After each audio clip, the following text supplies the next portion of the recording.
안녕하세요. 유티의 코인 스토리입니다. 현재 비트코인과 이더리움의 가격 하락 때문에 많은 어려움이 있으신 분들을 위해서 준비했습니다. 영상 끝까지 시청해주시면 투자 상황, 시장 대응 전략 혹은 궁금한 점이 있으면 댓글 남겨주시면 알려드리도록 하겠습니다.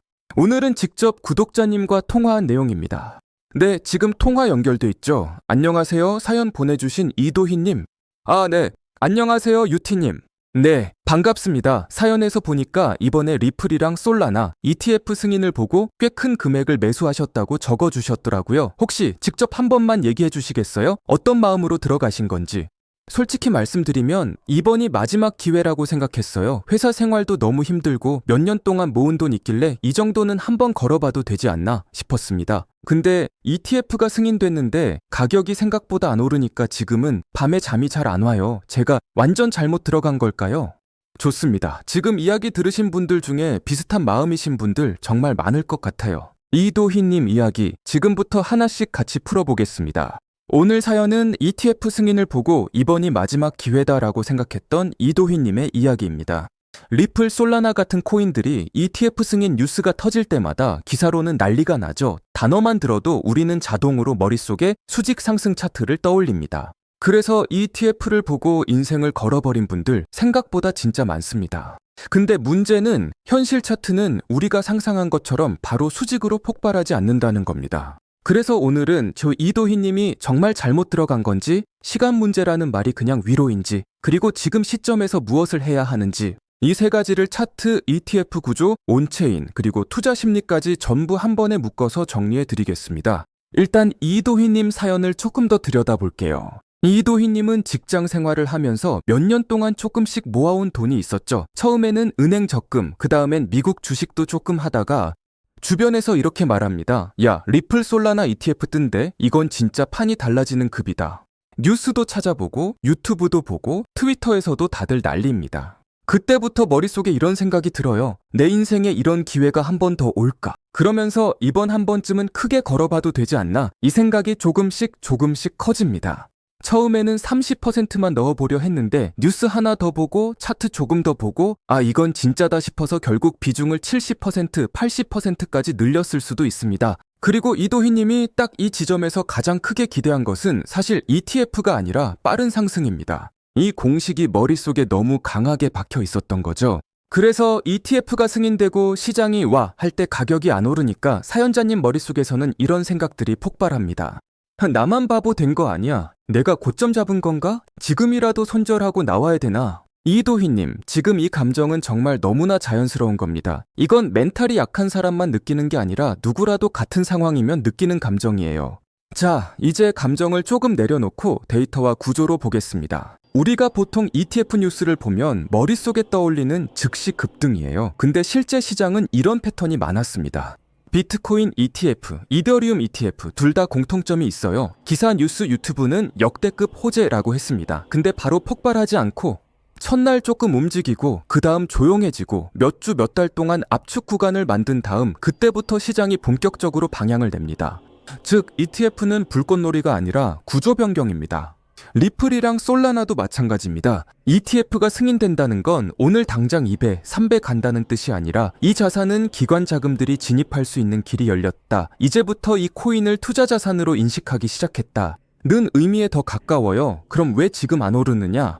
간단히 말해서 ETF 들어오는 돈, 전체 시장에서 빠져나가는 돈 이 싸움을 하고 있는데 지금은 양쪽이 균형을 이루며 버티는 구간입니다. 그래서 차트를 보면 가격은 크게 안 빠지지만 크게도 못 올라가는 박스권, 횡보 패턴이 나오는 거죠. 이 구간에서 가장 힘들어하는 사람들이 누구냐? 바로 이도희님 같은 마지막 기회라고 생각하고 들어온 사람들입니다. 왜냐하면 시간이 지나면 지날수록 머릿속 불안이 커지거든요. 역시 나는 안 되는구나. 이번에도 또 틀린 건가? 근데 데이터로 보면 지금은 망했다, 끝났다라고 보기엔 너무 이른 구간입니다. 여기서 한 가지 더 보겠습니다. 바로 온체인과 심리입니다. 지금 시장이 조용한 이유는 두 가지가 섞여 있어요. 1. 온체인 수급 측면. 리플에서는 100만 달러 이상 대규모 이동이 특정 구간에 몰려 있었고 과거에도 이런 패턴 이후 큰 파동이 나왔던 적이 있습니다. 솔라나 역시 거래소 물량이 줄어들고 장기 보유자 물량이 늘어나는 흐름이 보입니다. 이게 의미하는 건 단순합니다. 지금 손바뀜이 일어나고 있다. 개인들의 불안과 큰 손들의 장기 포지셔닝이 같이 섞여 있는 구간이라는 거죠. 둘, 투자자 심리 측면. ETF 뉴스에 먼저 반응하는 사람들은 대부분 단기 이익을 노린 사람들입니다. ETF 승인 기사 뜨면 바로 30%, 50% 먹자 이런 사람.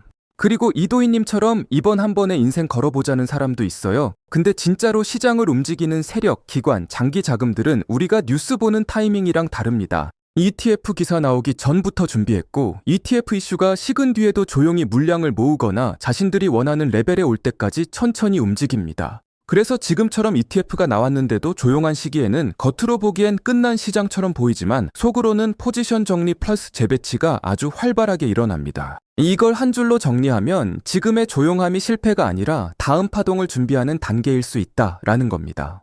이도희님, 지금 상황을 망했다라고 보기엔 증거가 부족합니다. 지금은 ETF는 떴는데 시장이 아직 방향을 정하지 못한 구간에 가까워요. 자, 이제 가장 중요한 부분입니다. 이도희님이 지금 무엇을 해야 하는지입니다. 제가 3가지로 정리해 드릴게요. 1. 풀베팅 상태부터 먼저 풀어야 합니다. 지금 이도희님이 가장 힘든 이유는 ETF가 실패해서가 아니라 시드가 100% 잠겨있기 때문입니다. 모든 돈이 들어가 있으면 차트 하나하나가 심장을 찌릅니다. 그래서 비중을 나누는 작업부터 해야 합니다. 가능하다면 일부 수익 5월 일부 손실 구간에서 10에서 30% 정도는 현금으로 빼두세요. 이건 도망이 아니라 이도희님의 멘탈을 살리기 위한 보험입니다. 둘, 왜 들어갔는지를 다시 써보세요. 이도희님께 제가 꼭 권하고 싶은 건 딱 한 장짜리 메모입니다. 내가 리플 솔란에 들어간 이유, ETF에 기대한 점, 어느 구간까지 버틸지, 어느 구간은 손절 라인으로 볼지 이 4줄만 종이에 적어보세요. 이걸 적지 않으면은 가격이 출렁일 때마다 결정이 감정에 휘둘립니다. 반대로 이걸 적어두면 시장이 조금 흔들려도 나는 이 기준 때문에 들고 있는 거지 하고 버틸 수 있습니다. 셋, 시간 문제라는 말 이렇게 해석하세요. 마지막으로 사람들이 흔히 하는 말이 있죠. 야, 이거 시간 문제야. 근데 이 말이 위험할 때가 있습니다. 아무 분석도 없이 그냥 자기 희망을 포장하고 싶어서 시간 문제라고 말하는 경우 그건 위험합니다. 하지만 ETF로 구조가 바뀌었고 온체인 수급에서도 자산이 죽은 코인이 아니라는 게 보이고 거시 시장도 유동성이 다시 들어올 가능성이 있다면 이때의 시간 문제라는 말은 완전히 다른 의미가 됩니다. 언제 갈지는 모르지만 이 자산이 완전히 끝난 건 아니다. 이도희님에게 제가 드릴 수 있는 결론은 하나입니다. 지금은 틀렸다가 아니라 검증 중인 구간이다. 그러니까 판단을 내릴 때 감정의 끝에서 하지 마시고 오늘 이야기한 기준들을 만들어 놓고 그 기준에 맞춰서 조금 더 천천히 결정해도 늦지 않습니다. ETF 인생을 걸었다는 말, 저는 그냥 가볍게 안 듣습니다. 그 안에는 지금 삶을 바꾸고 싶다는 마음, 한 번쯤은 나도 잘 되고 싶다는 마음, 그리고 여기서라도 안 바뀌면 어떡하지라는 두려움까지 다 들어있습니다. 오늘 영상이 이도희님께 내가 완전히 망한 건 아니구나, 아직 선택지가 남아있구나 이렇게 느끼게 해주는 하나의 기준이 되었으면 좋겠습니다. 혹시 여러분도 ETF 뉴스 누군가의 말 한마디에 인생을 걸어버린 상태라면 오늘 내용을 기준으로 비중 손절 기준 한번 다시 점검해 보시길 바랍니다. 여러분은 지금 어떤 고민을 하고 계신가요? 당신의 사연을 들려주세요. 여러분의 투자 상황, 시장 대응 전략 혹은 궁금한 점이 있다면 영상 설명란에 있는 구글 폼 링크로 보내주세요. 남겨주신 사연은 다음 영상에서 함께 이야기 나누며 시장 흐름에 맞는 대응 전략도 함께 짚어드리겠습니다. 좋아요, 구독, 알림 설정 부탁드립니다.